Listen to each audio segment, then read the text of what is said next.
আজকে আমাদের কি আছে, how to draw Lewis structure. Lewis structure কেমন করে আঁকবো। তো লুইস স্ট্রাকচার কার আঁকবো? একটা মলিকুলের। কার আঁকবো? মলিকুল বা অণুয়ের। ঠিক আছে, কার আঁকতে হবে? মলিকুল বা অণুয়ের। মলিকুল কত রকমের হয়? ডাই অ্যাটমিক হয়, বা সামথিং হবে, ওটা বাংলা ভুলে গেছি।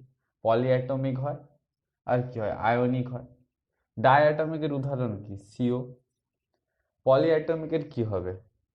CO2, H2SO4, আরও এটসেট্রা আছে, এই CH4। ঠিক আছে, আর কি আয়নিকের আছে? আয়নিকের কি আছে?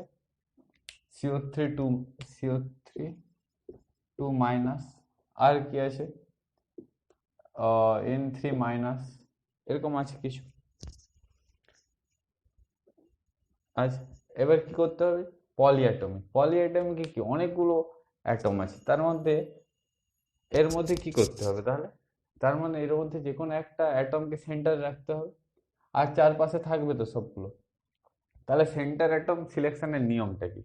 প্রথমে হচ্ছে সেন্টার অ্যাটম সিলেকশনের নিয়ম হলো যে লেস ইন নাম্বার, মানে যেটা সংখ্যায় কম থাকবে। যেমন CO2, H2SO4, CH4। তাহলে এখানে কি হবে? কোনটা সেন্ট্রাল অ্যাটম হবে? এটা সেন্ট্রাল অ্যাটম। H2SO4 এইটা সেন্ট্রাল অ্যাটম, CH4 এটা সেন্ট্রাল অ্যাটম। এর বলছি যদি সেন্ট্রাল অ্যাটম কম আছে কিন্তু দুটোই একটা একটা আছে, বা দুটোই সেম সেম আছে, তখন কোনটা হবে? যেমন উদাহরণ দিলে NOCl, NOCl, NOCl, তারপরে SNF3, SNF3। কি হবে? এখানে দুটোই সমান আছে, তখন কি হবে? তখন হচ্ছে লেস ইলেকট্রোনেগেটিভ, মানে যার তড়িৎ ঋণাত্মকতা কম, সেটাকে কি হবে? Central atom. তাহলে নাইট্রোজেন, অক্সিজেনের মধ্যে ক্লোরিন, তিনটাই একটা একটা আছে, তার মানে কার হবে? নাইট্রোজেন এখানে সেন্ট্রাল অ্যাটম হবে। এখানে কি হবে? সালফার হবে। আর হাইড্রোজেন অ্যান্ড ফ্লুরিন কখনো সেন্ট্রাল অ্যাটম হবেই না। ঠিক আছে, এইটা একটা জেনারেল নিয়ম, মানে এটা 90% ক্ষেত্রে হয়ে যেতে পারে, আর 10% ক্ষেত্রে হয়তো এই নিয়ম নাও ফলো করতে পারে, তখন বলবে ভুল পড়িয়েছে। ঠিক আছে, এটা জাস্ট একটা, সব মোটামুটি চলে আসবে সব কিছু, ওই জন্য এই নিয়মটা আছে। তাহলে কি হলো? মলিকুল বা অন্য লুইস স্ট্রাকচার আঁকতে গেলে কি আগে জানতে হবে যে কত রকমের হয়? ডাইঅ্যাটমিক, পলিঅ্যাটমিক, আয়নিক। তবে পলিঅ্যাটমিকে যেহেতু একের বেশি আছে, সেখানে কি সেন্ট্রাল অ্যাটম চয়েস করতে হবে, যে কোনটা সেন্ট্রাল অ্যাটম হবে, কোনটা সেন্ট্রাল অ্যাটম হবে না। তাহলে সেন্ট্রাল অ্যাটম চয়েসের নিয়ম কি হলো? যেটা কম থাকবে, কিসে কম থাকবে? সংখ্যায় কম থাকবে। যেমন হচ্ছে CO2, H2SO4, যেটাই কম, একটা আছে একটা আছে এইটা। ঠিক আছে, যদি দুটোই সমান সমান থাকে তখন কি হবে? তখন হচ্ছে less in electronegativity. Less in electron, যার হচ্ছে তড়িৎ ঋণাত্মকতা কম। আর হাইড্রোজেন আর ফ্লুরিন কখনো কি হবে? আহ, কখনো মানে সেন্ট্রাল অ্যাটম হবে না। কি হবে না? Central atom. ঠিক আছে, তাহলে লুইস স্ট্রাকচার আঁকার আগে আমাদেরকে কি জানতে হবে? তার ভ্যালেন্স ইলেকট্রন জানতে হবে। আমাদের কি জানতে হবে? Valence electron. ভ্যালেন্স ইলেকট্রন বা যোজ্যতা ইলেকট্রন কি? ভ্যালেন্স ইলেকট্রন, ভ্যালেন্স ইলেকট্রন বা যোজ্যতা ইলেকট্রন, যোজ্যতা, যোজ্যতা ইলেকট্রন। ভ্যালেন্স ইলেকট্রন বা যোজ্যতা ইলেকট্রন কি? যে যার বাইরের কক্ষে যতগুলো ইলেকট্রন থাকে। যেমন কি নাইট্রোজেন, অক্সিজেন, ফ্লুরিন। নাইট্রোজেনের বাইরের কক্ষে কটা থাকে? 5টা। অক্সিজেনের কটা থাকে? 6টা। এর কটা থাকে? 7টা। তার মানে কি এগুলো হচ্ছে ভ্যালেন্স ইলেকট্রন। তাহলে আমাদের লুইস স্ট্রাকচার আঁকতে হলে আমাদেরকে যোজ্যতা ইলেকট্রনটা জানতে হবে, সেটা যেখানে। এবার কি হবে? 4টে জিনিস জানতে হবে। কি কি 4টে জিনিস? আমাদেরকে N1 জানতে হবে, N2 জানতে হবে, এন N3 জানতে হবে, N4 জানতে হবে। এগুলো কি কি? তাহলে আমাদের কি N1, N2, N3, N4 জানতে হবে। ঠিক আছে, তাহলে একটা আমরা উদাহরণ নিয়ে সঙ্গে সঙ্গে চলতেছি, যে সিও এর হচ্ছে লুইস স্ট্রাকচার আঁকবো, সিও। ঠিক আছে, তাহলে N1টা কি হলো? N1টা হলো টোটাল বাইরের কক্ষে কটা ইলেকট্রন আছে, মানে যোজ্যতা ইলেকট্রন। তার মানে কি হবে? Total, total number of valence electron. Valence electron তার মানে এখানে কি হবে, কার্বন আর অক্সিজেন। কার্বনের কটা আছে, কার্বনের কটা আছে, চারটে আছে বাইরের কক্ষে, চারটে। অক্সিজেনের কটা আছে, ছটা। তাহলে টোটাল কত হবে, 10টা। ওকে। আর হচ্ছে N2 মানে হচ্ছে কত করতে চাইবে, কার্বন কত করতে চাইবে বাইরের কক্ষে লুইস তত্ত্ব অনুযায়ী 8টা, অক্সিজেনও কত চাইবে 8টা। তার মানে কি হবে, 8টা প্লাস 8টা সমান কত হবে, 16টা। এটাকে লেখা যায়, কিন্তু হাইড্রোজেন থাকলে সে কটা করবে লুইস তত্ত্ব অনুযায়ী, দুটো। তাহলে এটা লেখা যায় যে number of hydrogen into 2 plus number of other atom, other atom into কত হবে, 8টা। হাইড্রোজেন দুটো করতে চাইবে আর এই 8টা করতে চাইবে। এখানে যদি হাইড্রোজেন থাকতো কি হতো, যতটা হাইড্রোজেন থাকতো ইন্টু দুটো প্লাস এটা তো 8 ইন্টু দুটো করে 16 হচ্ছে। N3 কত হবে, N3 হচ্ছে share electron. Share electron, share electron মানে কি, এখানে 16টা হওয়ার কথা, আছে কটা, 10টা। তাহলে কি শেয়ার কটা হয়েছে, 16টা থেকে 10টা বিয়োগ করলে হয়ে যাবে, ঠিক আছে। কটা হবে, 6টা ইলেকট্রন, কিংবা কি হবে N2 মাইনাস N1, N3 সমান। ওকে, তো শেয়ার ইলেকট্রন হলো। তাহলে N4 কি হলো, হলো আনপেয়ার ইলেকট্রন, যেগুলো পড়ে থাকবে, মানে unpair, unpair electron. Unpair electron কটা হবে, 6টা যদি শেয়ারে হয়, আর কটা থাকবে 10টার মধ্যে, 10টা মাইনাস 6টা সমান কি, 4টে। ওকে, তাহলে এখান থেকেই কোশ্চেন আসতে পারে যে সিও এর আনপেয়ার ইলেকট্রন কটা, 4টা। 4টা, 5টা, 6টা এমসিকিউ এসে যাবে। তাহলে আমরা কি জানো, N1 N2 N3 N4। N1 কি, টোটাল নাম্বার অফ ভ্যালেন্স, বাইরের কক্ষে কটা ইলেকট্রন আছে, সে কটা করতে চাইবে। তাহলে করতে চাইবে মানে কি, এটা কোনো সূত্র মুখস্থ করার দরকার নেই, কটা করতে চাইবে, এও 8টা করতে চাইবে, এও 8টা। তার মানে কি 8 প্লাস 8 16।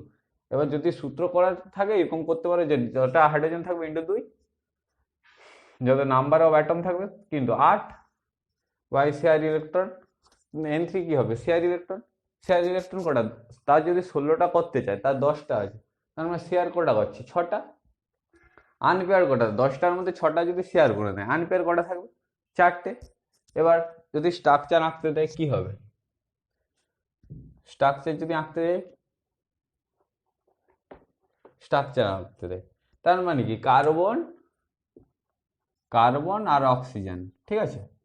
হলো কি হলো, কটা, 6টা ইলেকট্রন শেয়ার হচ্ছে। একটা বন্ধনে কটা ইলেকট্রন থাকে, দুটো, তো একটা দুটো, তার মানে কটা বন্ধন হবে, এদের মধ্যে 3টা শেয়ারে আছে, এক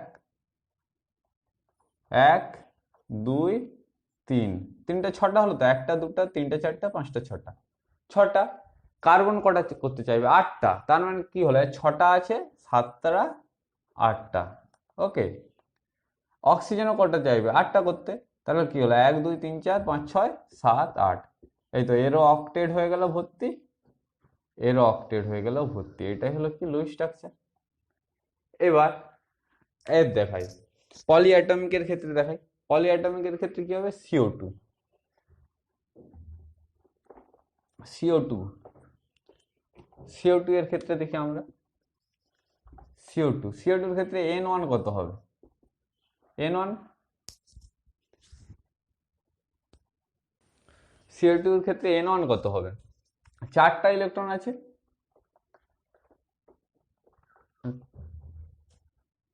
এর ক্ষেত্রে কি আছে, 4টা ইলেকট্রন আছে। আর কটা আছে, অক্সিজেনের বাইরে কক্ষে 6টা, 6 ইন্টু 2, তাহলে N1 কি হবে, N1 কার্বনের কি 4টা, আর এর কত, অক্সিজেনের বাইরে কক্ষে 6টা, দুটো, দুটো আছে, তার মানে কি হবে, ইন্টু 2 হবে। কটা হলো, 12 16, 16টা হলো তো। N2 কটা হলো, কটা করতে চাইবে, একদম ডাইরেক্ট 8 ইন্টু লিখে দিই, 8 ইন্টু 3 কত হবে, 24টা। N3 কত হবে, 24 মাইনাস 16 মানে শেয়ার ইলেকট্রন, কটা হবে, 8টা। N4 কত হবে, যেটা পড়ে থাকবে, ওকে, তার মানে কার্বন আর অক্সিজেন এখানে কি সিলেকশন রুল আসবে, যে কোনটা পলিঅ্যাটমিক, পলিঅ্যাটমিক তো কোনটা সেন্ট্রাল অ্যাটম, তার মানে যেটা লেস নাম্বার থাকবে তার মানে এটা কার্বন হবে, তাহলে কার্বন কেন্দ্রে থাকবে, কার্বন কেন্দ্রে থাকবে, তার তার অন্য পাশে কি থাকবে অক্সিজেন। ঠিক আছে, তাহলে কটা শেয়ার আছে, 8টা। তার মানে কি এটাকে সমান ভাগে ভাগ করতে হবে, আগে এই পাশে একটা টেনে দিলাম ও পাশে একটা, তাহলে কটা হলো 4টা, এটা দিয়ে 6টা হলো, এটা 6টা, 8টা, একটাতে বন্ডে দুটো করে ইলেকট্রন থাকে, তাহলে 4টে বন্ড হয়েছে, কটা হলো 8টে। তা কার্বনে দেখো যোজ্যতা 1 2 3 4 5 6 7 8, 8টা পূরণ হয়ে গেল।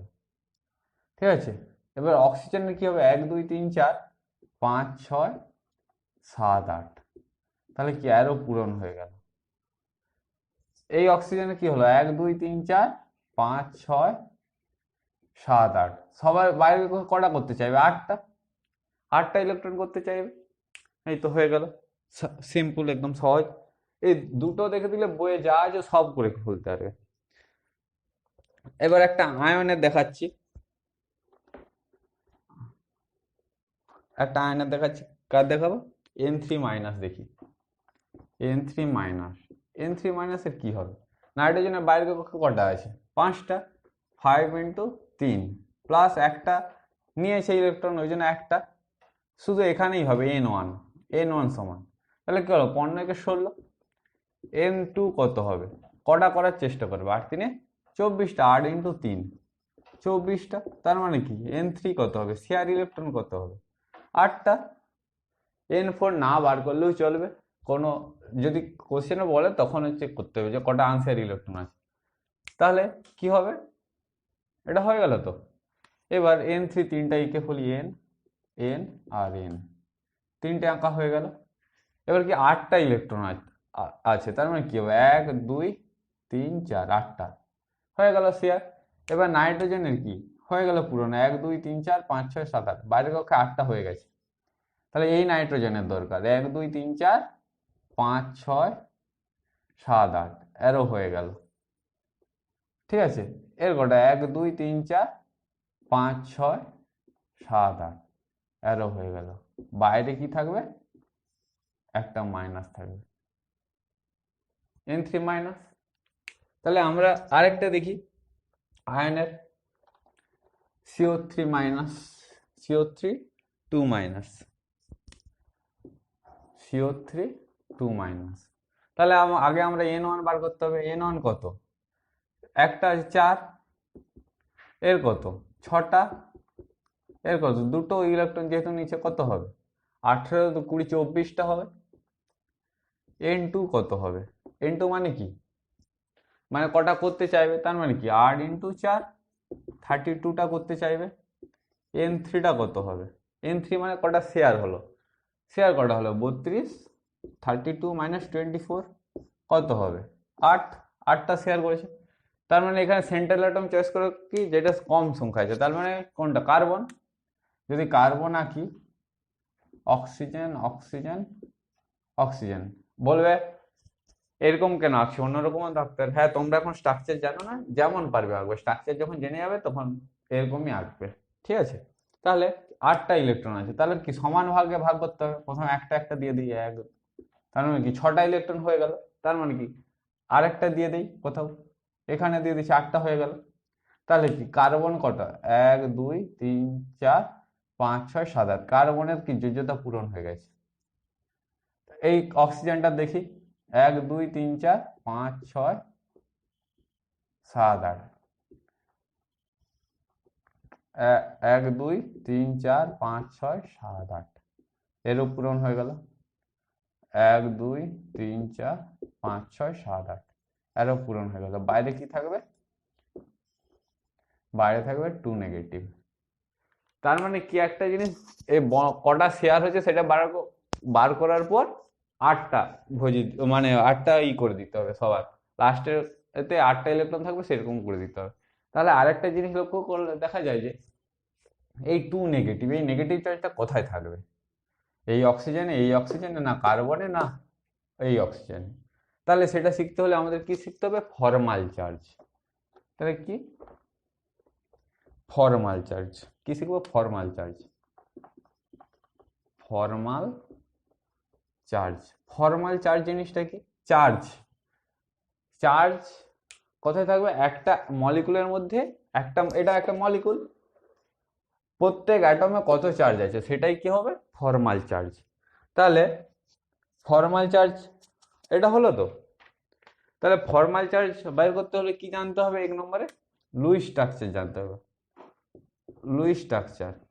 আরেকটা কি জানতে হবে? তার ভ্যালেন্স কটা ইলেকট্রন আছে, মানে যোজ্যতায় কটা ইলেকট্রন আছে, সেটা জানলে কি বেরিয়ে যাবে? ফর্মাল চার্জ বেরিয়ে যাবে। এই একটা স্ট্রাকচার, এটা লুইস স্ট্রাকচার, তো CO3 এর ক্ষেত্রে নিচ্ছি। তার মানে লুইস স্ট্রাকচার আগে জানতে হবে। লুইস স্ট্রাকচার আঁকা হয়ে গেল। Valence electron. অক্সিজেনের ভ্যালেন্সে কত ইলেকট্রন থাকে? অক্সিজেনের 6টা ইলেকট্রন থাকে। করে দিচ্ছি নাম্বার, এটা 1, এটা 2, এটা 3। ঠিক আছে। আর কার্বন, প্রথমে কার্বনের ক্ষেত্রে দেখি কার্বনের কটা থাকে? 4টা ইলেকট্রন। ওকে, তাহলে কার্বনের এখানে কটা ইলেকট্রন আছে? 1টা, 2টো, 3টে, 4টে। তার মানে কি? তার বাইরের কক্ষে 4টে ইলেকট্রন আছে। 4 - 4 তার মানে কি? 0, কোনো চার্জই থাকবে না এখানে। ঠিক আছে। তাহলে 1 নম্বর অক্সিজেন ধরি। 1 নম্বর অক্সিজেনে কি কার্বনের কটা থাকে? 6টা। সরি, অক্সিজেনের বাইরের কক্ষে কটা থাকে? 6টা। আছে কটা দেখি? 1, 2, 3, 4, 5, 6, একটা 7টা। কেন একটা? এ একটা দেয় তো, এ একটা দেয়, ও একটা দেয় ইলেকট্রন। সমযোজী বন্ধন এরকমই তো হয়। তাহলে 7টা আছে, তার মানে কি হবে? -7, তখন কি হবে? -1। তার মানে এখানে চার্জ কত হবে এই অক্সিজেনটার উপর? -1। এটাই তার ফর্মাল চার্জ এই অ্যাটমটার। 2 নম্বর অ্যাটম দেখি। 2 নম্বর অক্সিজেন কি হবে? 6টা থাকার কথা। আছে কটা দেখি? 1টা, 2টো, 3টে, 4টে, 5টা, 6টা, 7টা। তাদের ক্ষেত্রেও 7টা। তার মানে কি হবে? এখানেও -1, এটাও নেগেটিভ চার্জ। তাহলে 3 নম্বর অক্সিজেন দেখি। 3 নম্বর অক্সিজেন দেখলে কি হয়? কটা থাকার কথা? 6টার কথা। কত আছে দেখি? 1টা, 2টো, 3টে, 4টে, 5টে, 6টা, 6টা। তার মানে 0। তার মানে এই 2 নেগেটিভটা কোথায় আছে? এই 2 নেগেটিভটা দুটো অক্সিজেনের মধ্যে আছে। তাহলে আমরা যদি এই 2 নেগেটিভটা বাইরে থেকে উঠে দিই, কোথায় দিতে পারি? এখানে নেগেটিভ চার্জ আর এখানে একটা নেগেটিভ চার্জ। তার মানে ফর্মাল চার্জ কখন করবে? প্রত্যেকটা এর ওপর কত চার্জ আছে সেটার জন্যই সেটা কি হলো? Formal charge. কোনো সূত্র মুখস্থ করার দরকার নেই, এইরকম কনসেপ্টে গেলেই সমস্ত কিছু ফর্মাল চার্জ এসে যাবে। এবার বইয়ে যা আছে সবগুলো প্র্যাকটিস করতে থাকো।